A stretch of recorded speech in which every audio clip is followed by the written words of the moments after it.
अगर आपको किसी प्रॉब्लम को सॉल्व करना है तो स्माइल करने से सॉल्व होती है, स्ट्रेस लेने से कभी सॉल्व नहीं होती।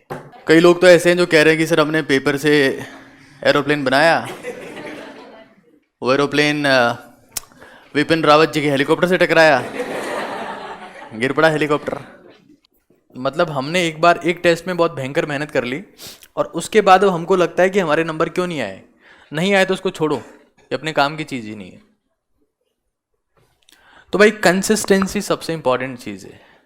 हो सकता है कि आपके एक टेस्ट में नंबर नहीं आए, दूसरे में आएंगे, दूसरे में नहीं आए तीसरे में आएंगे, तीसरे में नहीं आएंगे तो चौथे में आएंगे। 8th क्लास की बात है, मेरा एक बैचमेट था राजेश।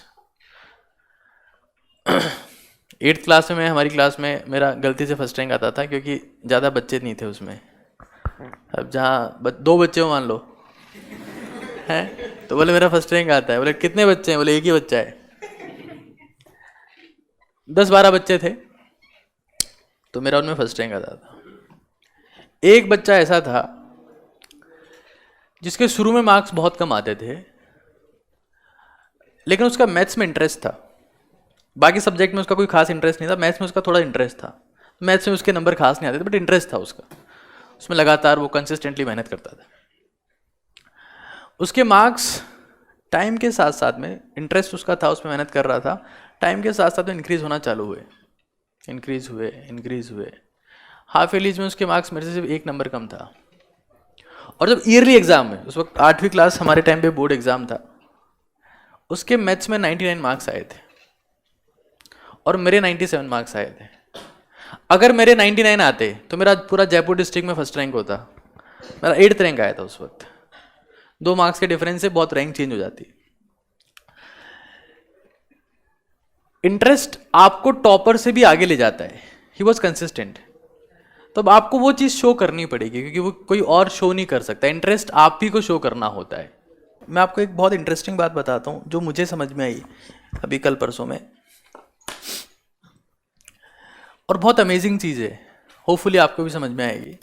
कि भगवान श्री कृष्ण ने गीता में कहा है, अब ना मैं भगवान श्री कृष्ण को मानता हूँ ना गीता को मानता हूँ, मैं कॉन्सेप्ट को मानता हूँ। और आप कॉन्सेप्ट के ऊपर ध्यान दीजिए क्योंकि रिलीजन यहाँ पर कई लोगों के कई टाइप के हो सकते हैं, है ना।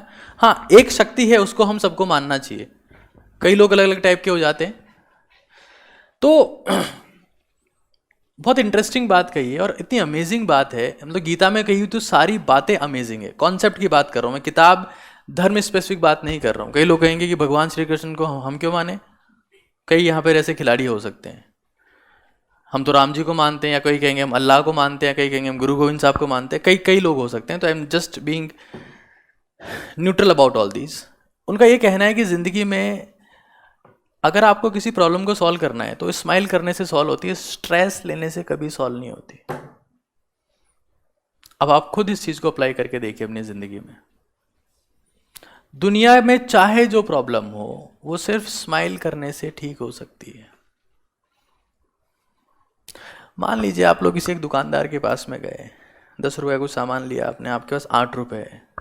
हाँ, उसने कहा 2 रुपये, तो आप कहते हो 8 ही दूंगा, बता क्या करेगा। हाँ, और आप एक स्माइल करके से बोलते तो 8 ही है। What will happen now? किस केस में चीज़ें सॉल्व हो सकती है?